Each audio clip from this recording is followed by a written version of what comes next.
Hindi online classes में आप सभी हिंदी प्रेमियों का हृदय से स्वागत। मैं एमपी सर।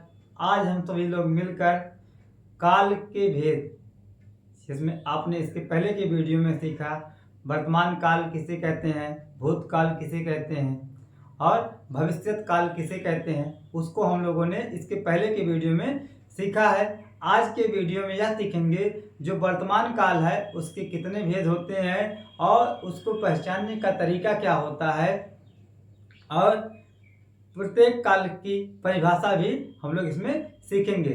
तो आपको बताया गया कि जो वर्तमान काल होते हैं उसके कितने भेद होते हैं, 5 भेद होते हैं। तो उसमें जो सबसे पहला भेद है उसका नाम है सामान्य वर्तमान काल। पहले भेद का नाम है सामान्य वर्तमान काल।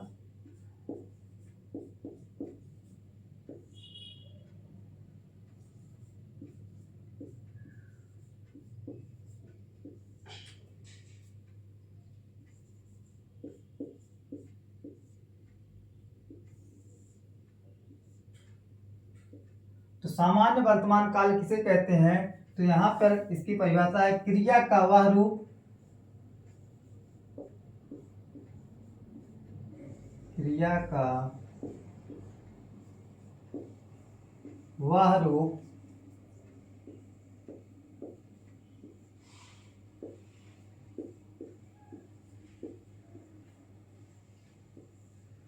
जिससे क्रिया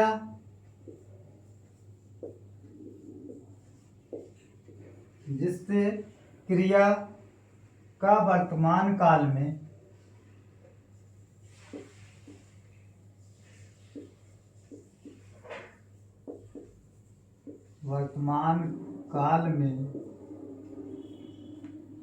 होना पाया जाए।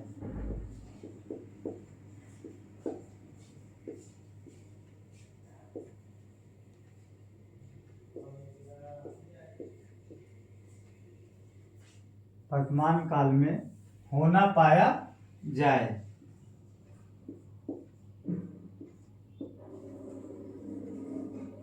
सामान्य वर्तमान कहलाता है। सामान्य वर्तमान कहलाता है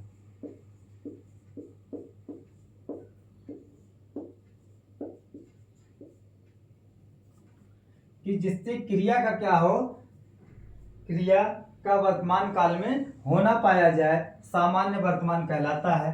उदाहरण कैसे इसकी पहचान करेंगे, उदाहरण देखिए। उदाहरण के माध्यम से इसको हम लोग जानेंगे। जैसे कहा गया वह पढ़ता है, वह पढ़ता है, वह खाता है,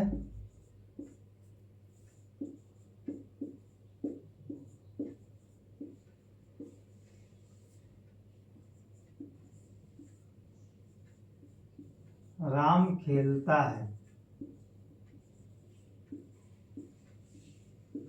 आपसे पूछा कैसे जाएगा, यही वाक्य दे दिया जाएगा और पूछा जाएगा यह किस वर्तमान का भेद है। वह पढ़ता है किस वर्तमान का भेद है, वह खाता है किस वर्तमान का भेद है, राम खेलता है किस वर्तमान का भेद है। तो आपको बताना है यह जो सामान्य वर्तमान है उसी वर्तमान का यह भेद है। आगे हम लोग देखेंगे जो अगला वर्तमान है जिसका नाम है तात्कालिक वर्तमान किसे कहते हैं और उसकी पहचान क्या है, उसके उदाहरण क्या है।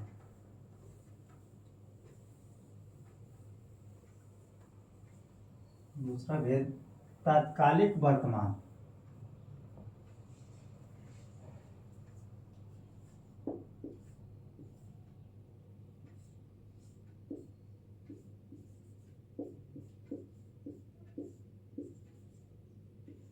तात्कालिक वर्तमान। तात्कालिक वर्तमान क्या होता है, तो यहां पर इससे यह पता चलता है, इससे यह पता चलता है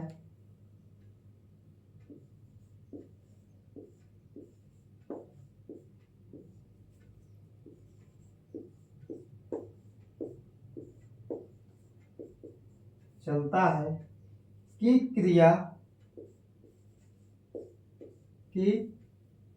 क्रिया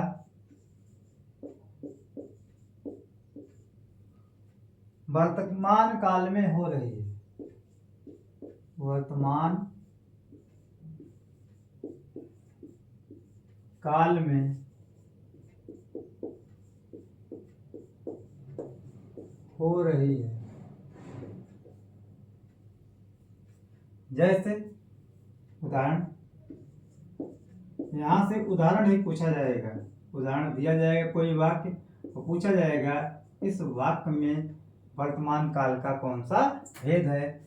यहाँ पर क्या होगा, जो क्रिया है वह जारी रहता है, क्रिया समाप्त नहीं होती है। जैसे सुनीता सो रही है, सुनीता सो रही है।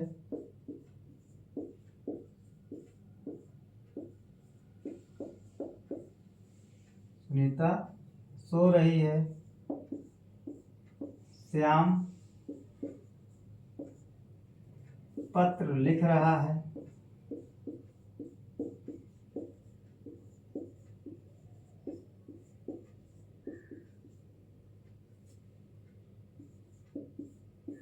मैं पढ़ रहा हूँ।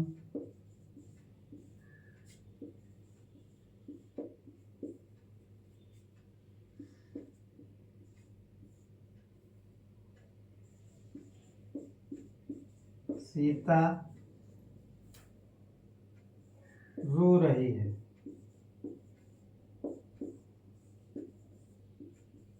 तो यहाँ पर जो क्रिया है, जैसे यहाँ सोना क्रिया है, सोने वाला क्रिया क्या है, जारी है, क्रिया समाप्त नहीं हुई। यहाँ लिखना क्रिया है और यहाँ पढ़ना क्रिया, यहाँ रोना क्रिया है। यहाँ पर जो क्रिया है वह अभी चल रही है और वह क्रिया समाप्त नहीं है, इसलिए यहाँ पर तात्कालिक वर्तमान है कि वह जो क्रिया है तात्कालिक मौके पे चल रही हो तो उसमें क्या होगा, आपका तात्कालिक वर्तमान है।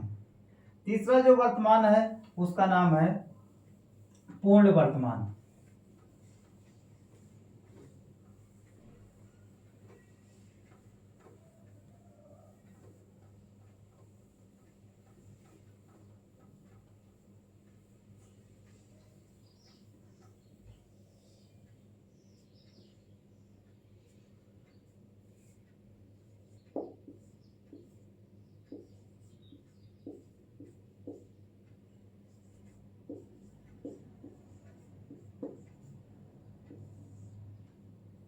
पूर्ण वर्तमान क्या होता है, इसमें जो क्रिया है वह वर्तमान काल में समाप्त हो जाती है।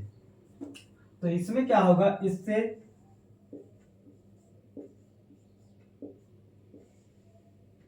वर्तमान काल में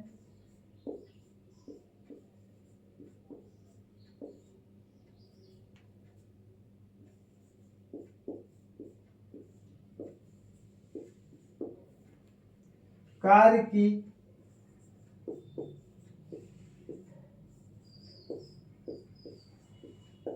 पूर्ण सिद्धि का बोध होता है, या कहिए कि इससे वर्तमान काल में कार्य की पूर्णता का बोध होता है, पूर्णता का बोध होता है।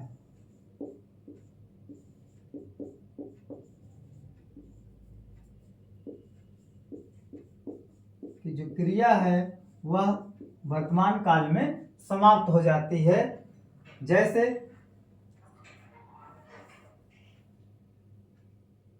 उदाहरण,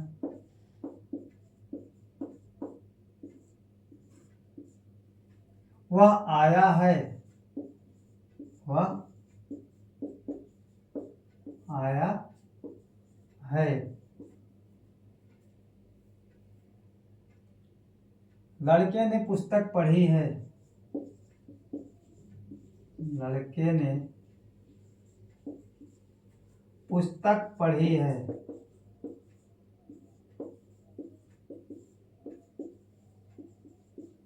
अब यहाँ पर जो क्रिया है वह आया है, लड़के ने पुस्तक पढ़ी, जो आने का काम है वह वर्तमान काल में समाप्त हो चुका है और लड़के ने पुस्तक पढ़ी है। अगर यही है नहीं होता तो यह आपका भूतकाल में। अगर ये होता है लड़के ने पुस्तक पढ़ी तो यह भूतकाल में हो जाता है। तो यही है, अगर आपको है दिखाई देगा यहाँ तो वर्तमान काल में वह आएगा। अगला जो है चौथा, जिसका नाम है संभाव्य वर्तमान। संभाव्य वर्तमान। संभाव्य वर्तमान क्या होता है? इसमें वर्तमान काल, इसमें वर्तमान काल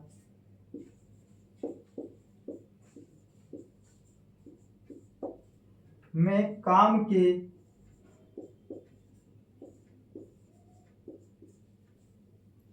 पूरा होने की संभावना, पूरा होने की संभावना रहती है।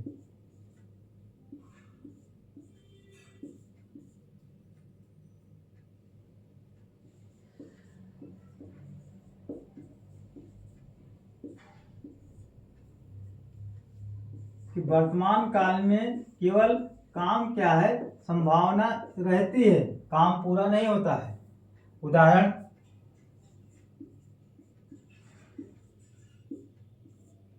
जैसे कहा गया वह आया हो, वह आया हो, वह लौटा हो, वह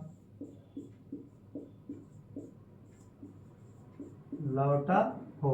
यहाँ पर देखिए, यहाँ है कि वह आया है, पूर्ण वर्तमान में वह आया है। यहाँ पे कार्य क्या है, पूर्ण हो चुका है। लेकिन यहाँ पर क्या है कि संभावना बनी, केवल संभावना है कि जो काम है वह वर्तमान काल में होने वाला है या होगा, लेकिन यह नहीं क्लियर हाँ होगा कि नहीं होगा। वह आया हो, संभावना एक है, और वह लौटा हो, यहाँ पर भी एक क्या है, संभावना है। इसलिए जहाँ संभावना की बात रहेगी वहाँ पर आपका संभाव्य वर्तमान रहता है। आगे जो वर्तमान काल का अंतिम भेद है उसका नाम है संदिग्ध वर्तमान। संदिग्ध वर्तमान क्या होता है उसको देखते हैं हम लोग।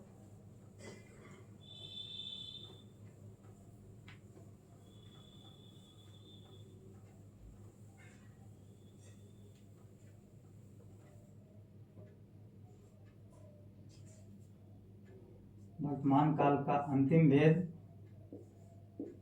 संदिग्ध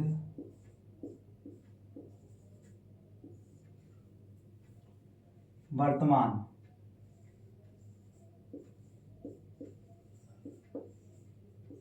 संदिग्ध वर्तमान किसे कहते हैं? तो इसमें है कि जिससे क्रिया के होने में संदेह प्रकट हो, जिससे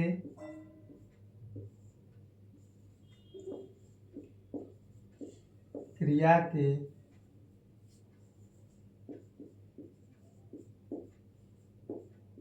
होने में संदेह प्रकट हो,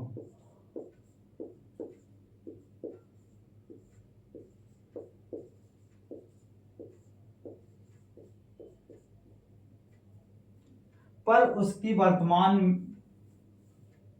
पर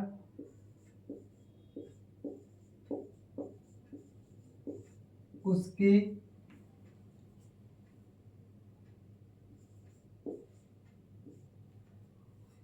वर्तमानता का, पर उसकी वर्तमानता में संदेह ना हो।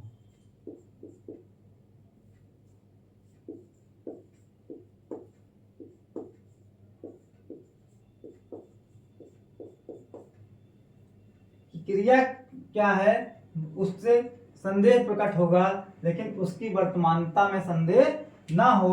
जैसे उदाहरण इसका,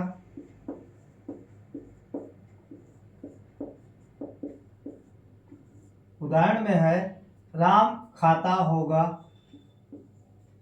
राम खाता होगा, वह पढ़ता होगा, वह पढ़ता होगा। तो यहाँ पर क्या है, एक क्या है, संदेह प्रकट किया जा रहा है, संदेह हो रहा है शायद वह पढ़ता है कि नहीं पढ़ता है, यहाँ पर संदेह है। तो इस प्रकार क्या हुआ कि जो वर्तमान काल था वह समाप्त होता है। आगे हम लोग देखेंगे भूतकाल के भेद।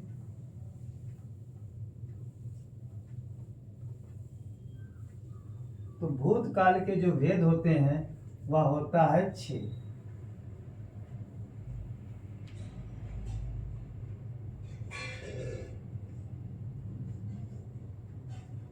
भूतकाल के भेद, तो भूतकाल के होते हैं 6 भेद।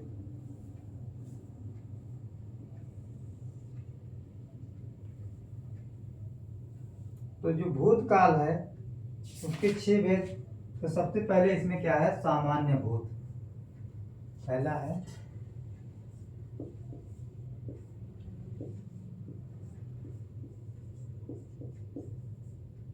सामान्य भूत। सामान्य भूत क्या होता है, तो जिससे भूतकाल की क्रिया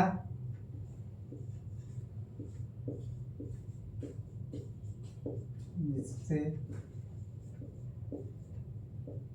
भूतकाल की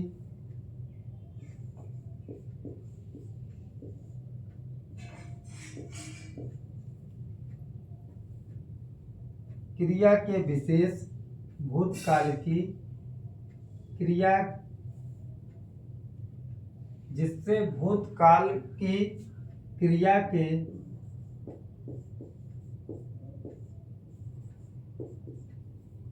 विशेष समय का ज्ञान न हो, विशेष समय का ज्ञान न हो।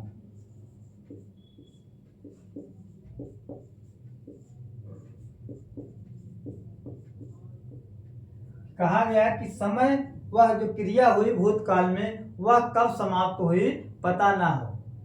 यहाँ लिखा है क्रिया के विशेष समय का ज्ञान ना हो। तो जब विशेष समय की बात है कि क्रिया कब समाप्त हुई उसका पता नहीं चलेगा, तो वहां पर वह जो क्रिया है वह किस काल में होगा, वह आपका भूतकाल और भूतकाल में सामान्य भूत। जैसे इसका उदाहरण देखिए, उदाहरण में क्या होगा, मोहन आया,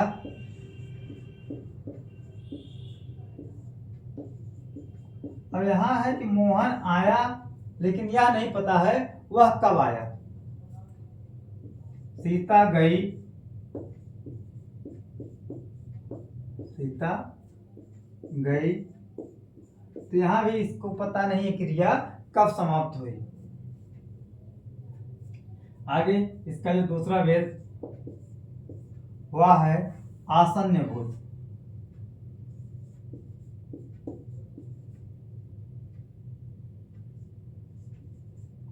आसन्न भूत, आसन्न भूत क्या होता है, इससे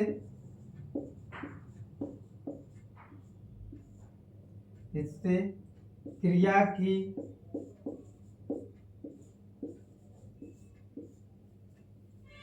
समाप्ति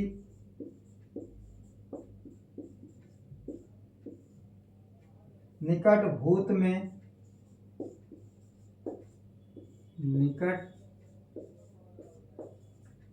भूत में या तत्काल सूचित होती है, या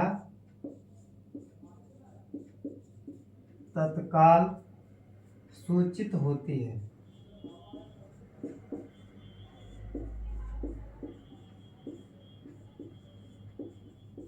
कि जो क्रिया का पता है तत्काल क्रिया समाप्त हो सकती है, या निकट भूत का मतलब तुरंत क्रिया समाप्त हुई हो। जैसे उदाहरण इससे पूछा जाएगा कि आपको कोई वाक्य दिया जाएगा और पूछा जाएगा इस वाक्य में काल का कौन सा भेद है। मैंने आम खाया है, मैंने आम खाया है। मैं चला हूं, मैं चला हूं। अभी अभी राधा सो गई, अभी अभी राधा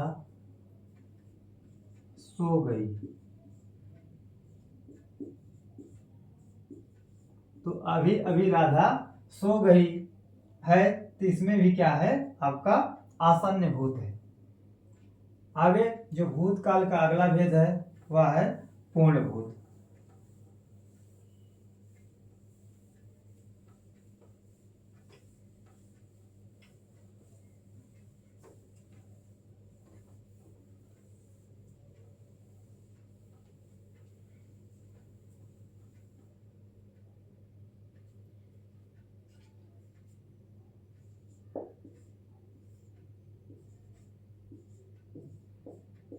पूर्ण भूत, पूर्ण भूत क्या होता है?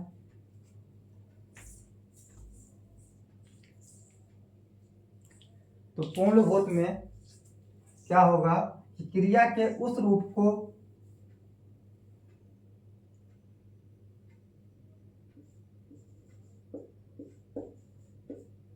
क्रिया के उस रूप को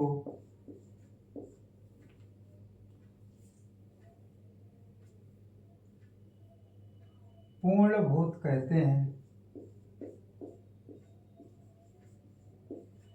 क्रिया के उस रूप को पूर्ण भूत कहते हैं।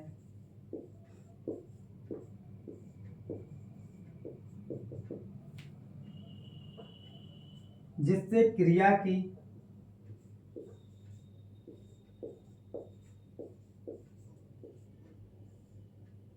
जिससे क्रिया की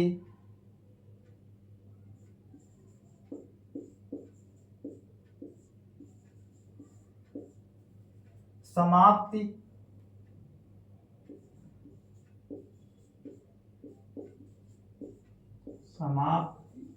के समय का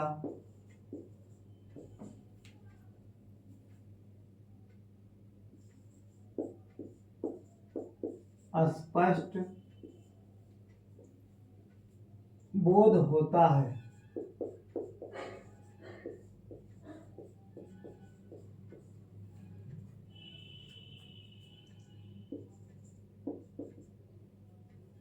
कि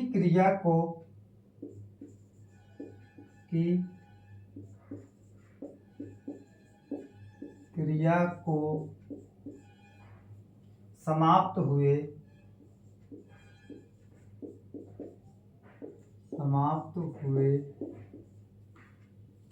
काफी समय बीता है।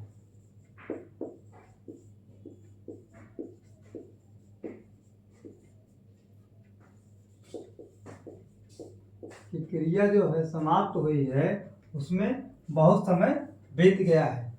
उदाहरण जैसे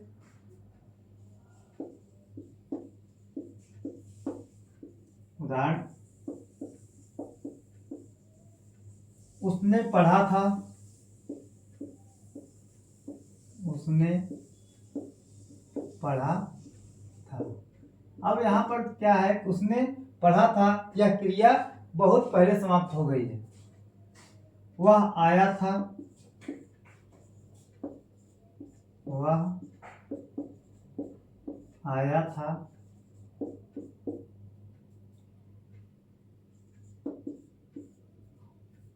वह पढ़ चुका था, वह पढ़ चुका था।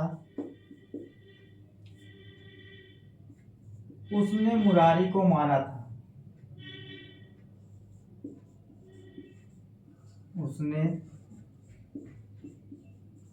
मुरारी को मारा था।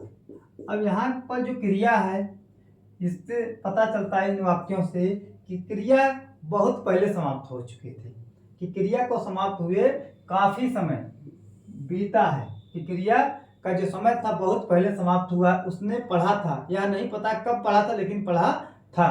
तो यहाँ पर क्या है आपका, यह पूर्णभूत है।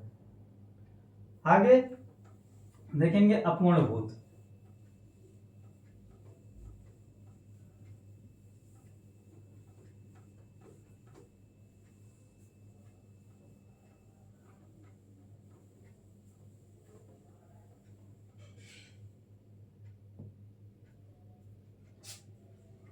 चौथा जो भेद है,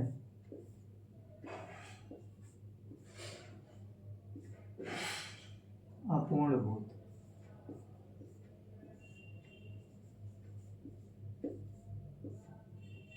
अपूर्णभूत क्या होता है? इससे ज्ञात होता है कि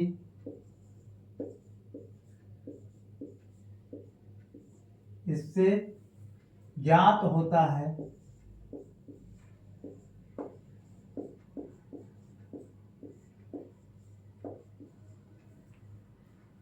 कि क्रिया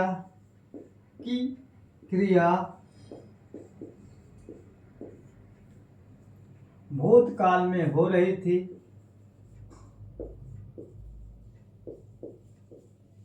क्रिया भूतकाल में हो रही थी,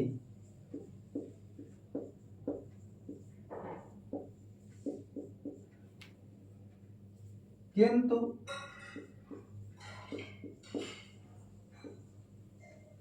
उसकी समाप्ति का पता नहीं चलता। उसकी समाप्ति का पता नहीं चलता,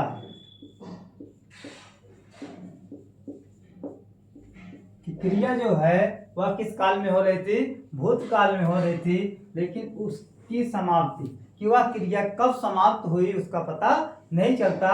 कहने का मतलब क्रिया क्या है, अपूर्ण है। वह क्रिया जो भूतकाल की है वह अपूर्ण है। उसका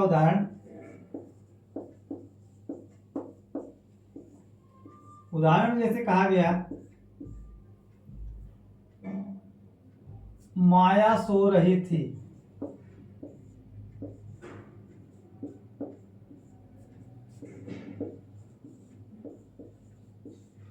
माया सो रही थी, श्याम खेल रहा था,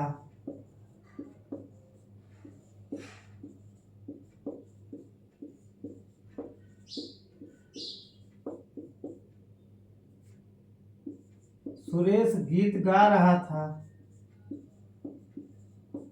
सुरेश गीत गा रहा था,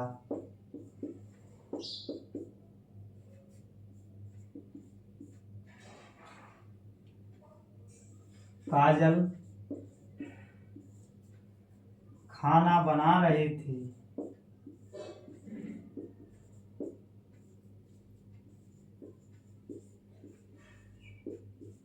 तो यहाँ पर जो है काम क्रिया थी वह क्या है, भूतकाल में समाप्त हो रही है, लेकिन वह कब समाप्त होगी उसका पता नहीं है। इस प्रकार यह आपका चौथा भेद भूतकाल का समाप्त हुआ। फिर इसका पांचवा भेद हम लोग देखते हैं, जिसका नाम है संदिग्ध भूत।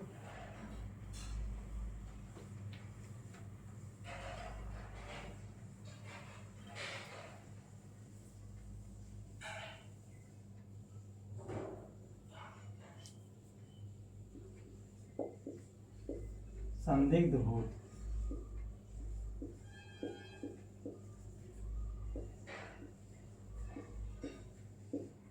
संदिग्ध भूत क्या होता है? इससे यह संदेह बना रहता है, इससे यह संदेह बना रहता है कि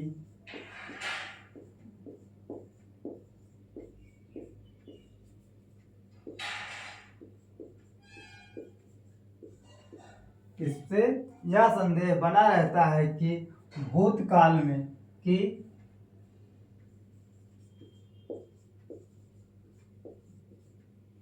भूतकाल में कार्य पूरा हुआ था या नहीं, कार्य पूरा हुआ था या नहीं। तो यहाँ पर संदेह बना रहता है कि जो भूतकाल में कार्य समाप्त हुआ था कि नहीं। उदाहरण से समझिए इसको, क्योंकि जब भी पूछा जाएगा इसका उदाहरण ही आपसे पूछा जाएगा। मोहन ने पढ़ा होगा,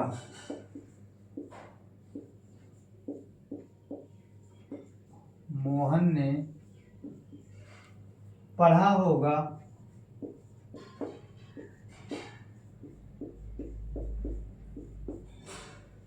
तुमने गाया होगा, तुमने गाया होगा,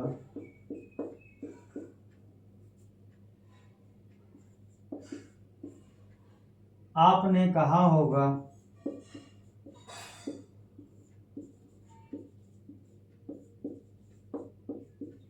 यहाँ पर देखिए क्या है कि सब जगह आपका संदेह बना हुआ है, शंका बना है कि कार्य पूरा हुआ है कि नहीं हुआ है। शायद तुमने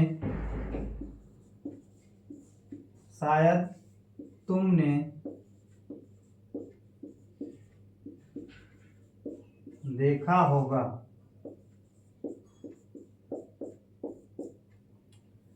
तो यहाँ पर क्या है, संदेह बना रहता है कि कार्य पूरा हुआ था कि नहीं हुआ था। आगे जो भेद है अगला और अंतिम भेद भूतकाल का, उसका नाम है हेतु हेतु मदभूत।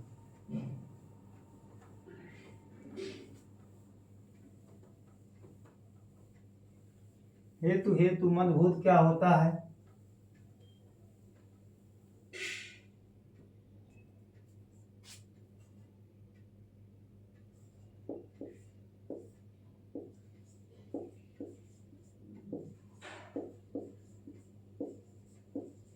हेतु हेतु मद भूत। अब हेतु हेतु मद जो भूत है वह क्या है? इससे यह पता चलता है कि इससे यह पता चलता है कि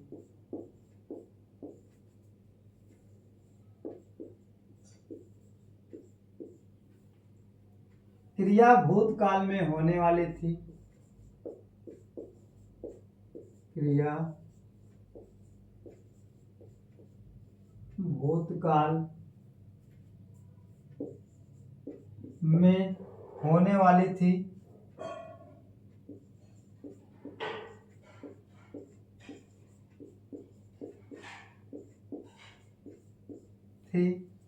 पर किसी कारण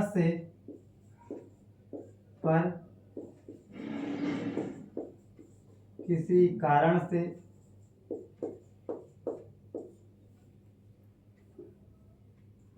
ना हो सकी।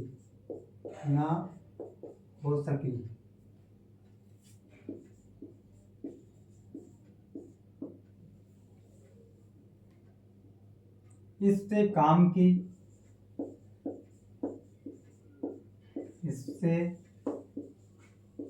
की पूर्णता का बोध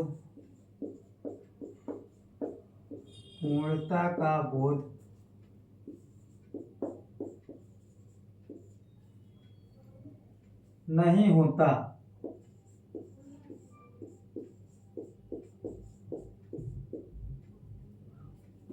वरन संभावना प्रकट होती है,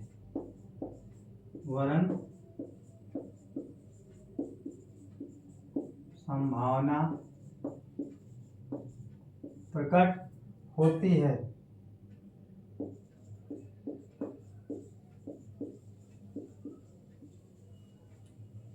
कि कि एक काम संपन्न होता है, एक काम संपन्न होता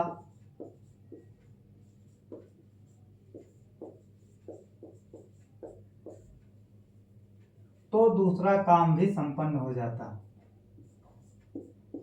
तो दूसरा काम भी संपन्न हो जाता।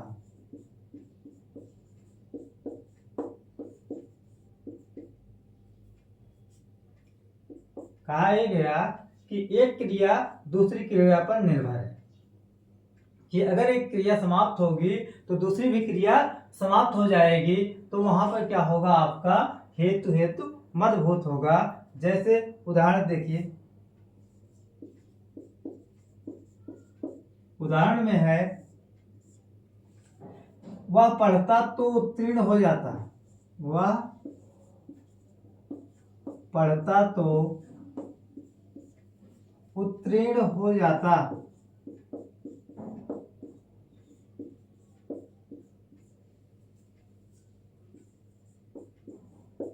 अब यहां पर देखिए कि एक क्रिया क्या है, पढ़ने का। अब पढ़ने की क्रिया है कि जब वह पढ़ता तो दूसरी क्रिया क्या होता कि वह पास हो जाता, उत्तीर्ण हो जाता। एक क्रिया दूसरी क्रिया पर निर्भर है। यदि वह जाता, यदि वह जाता तो मैं भी जाता, तो मैं भी जाता।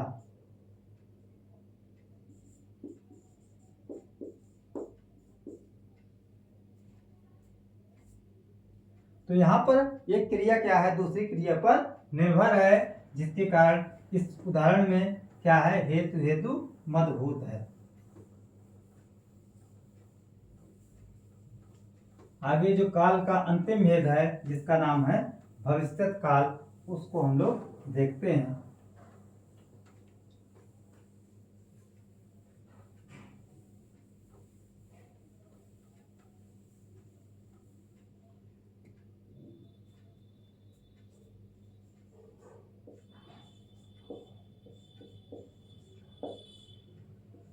भविष्यत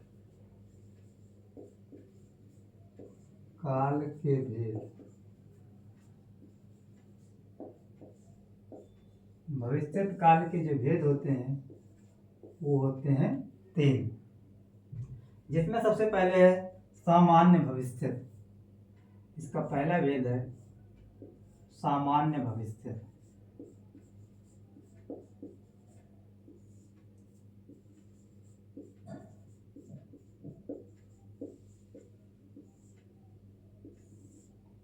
सामान्य भविष्यत में क्या होता है, इससे यह प्रकट होता है, इससे यह प्रकट होता है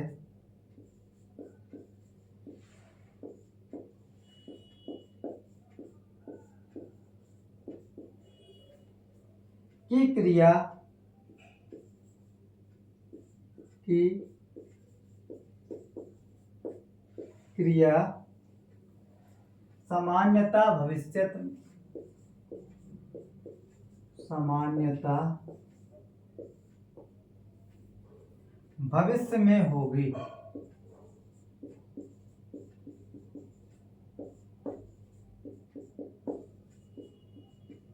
कि जो क्रिया है वह कब होगी, भविष्य में होगी। जैसे उदाहरण इसका, उदाहरण में राम पुस्तक पढ़ेगा, राम पुस्तक पढ़ेगा। वह जाएगा।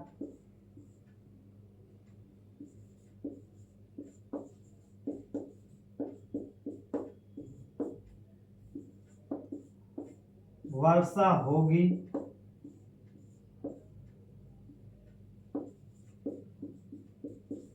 यह क्या है? आपका सामान्य भविष्यत है कि जो पढ़ने का काम है वह अभी जारी नहीं हुआ है, वह होगा। कि राम पुस्तक पढ़ेगा, वह जाएगा, वर्षा होगी, यह सामान्य भविष्यत है। आगे देखते हैं संभाव्य भविष्यत। संभाव्य में क्या होगा कि संभावना बनी रहती है किसी काम को होने का।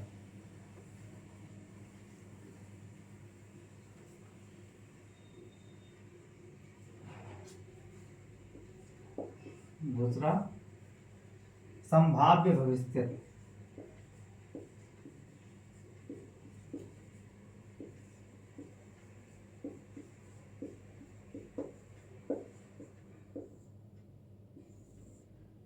तो संभाव्य भविष्य में क्या है? जिससे क्रिया भविष्य में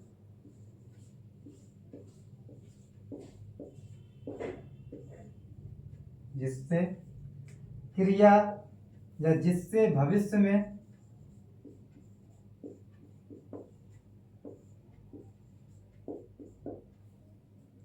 किसी कार्य के होने की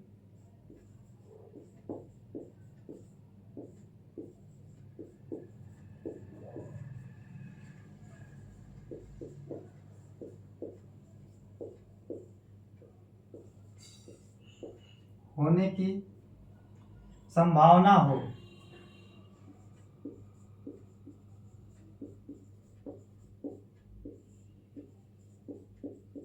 भविष्य में कोई कार्य होने की संभावना हो, इससे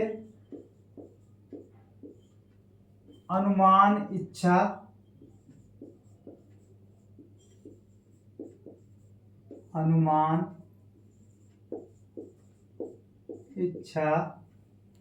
अनुमति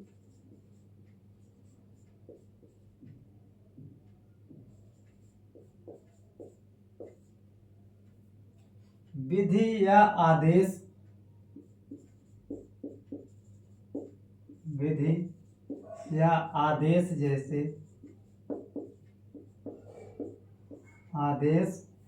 जैसे भावों का बोध होता है।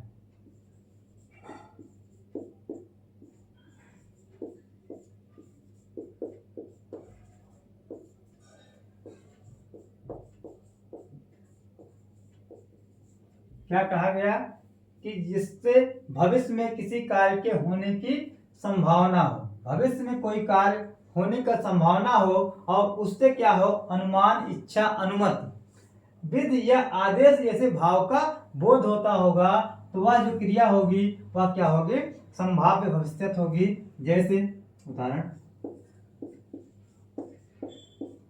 कुछ होगा तो उसमें उदाहरण ही पूछा जाएगा। आपसे इसे जो उदाहरण दिया जा रहा है यही उदाहरण पूछा जाएगा, इस वाक्य में कौन सा काल है। तो जैसे एक संभव है,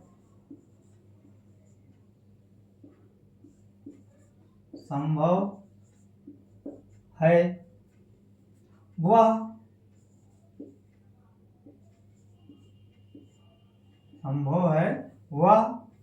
वहां अभी तक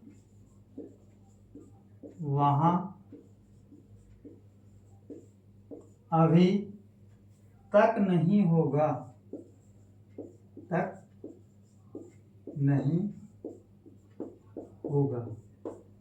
यहाँ पर है वो संभव है, वह वहां अभी तक नहीं होगा। तो यहाँ पर क्या है? अनुमान की बात की जा रही है, एक अनुमान लगाया जा रहा है कि वहां पर वह नहीं होगा। दूसरा उदाहरण, अब मैं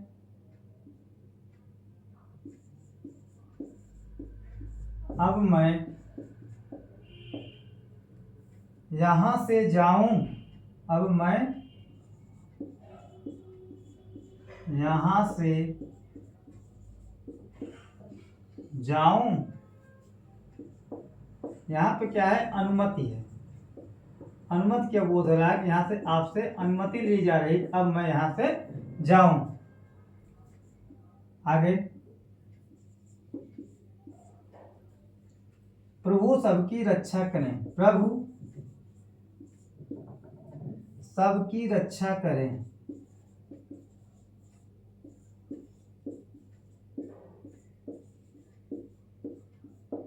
यहाँ पर क्या है, इच्छा प्रकट की जा रही, इच्छा है कि प्रभु सबकी रक्षा करें। आगे, तुम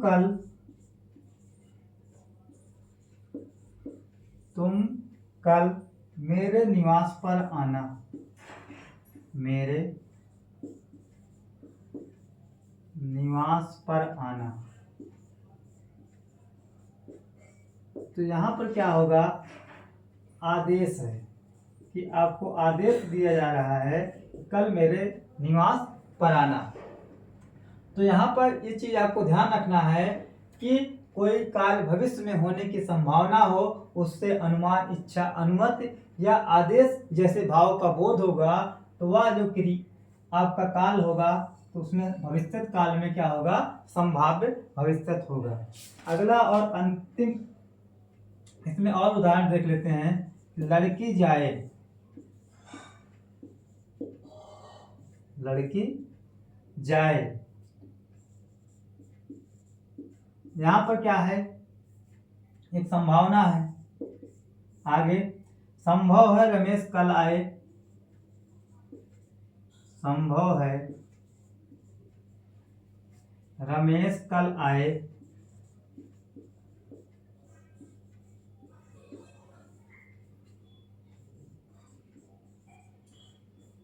तो यह आपका जो है इस प्रकार संभाव्य भविष्य जो है समाप्त होता है। आगे अंतिम जो है उसको देख लेते हैं। और इस प्रकार आपका जो भूतकाल और भविष्य काल, वर्तमान काल, इसके भेद आपके समाप्त हो जाएंगे।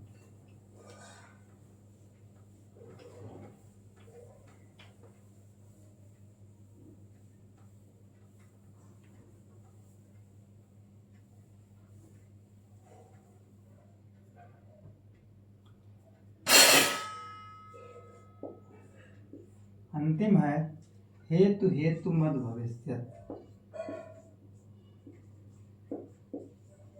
हेतु हेतु मद भविष्य। अब यह क्या होता है, इसको हम लोग देखते हैं। इससे एक क्रिया का होना, इससे एक क्रिया का होना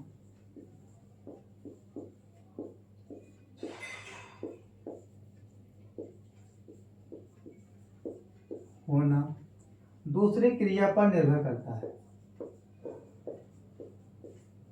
दूसरी क्रिया पर निर्भर करता है।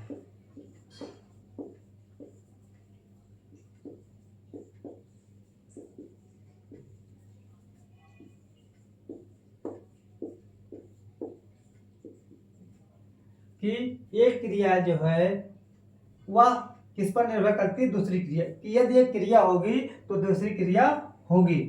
उदाहरण,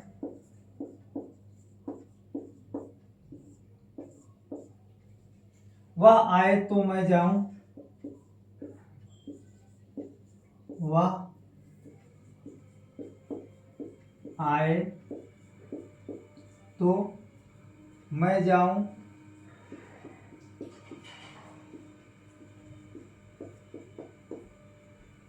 वह कमाए तो खाए।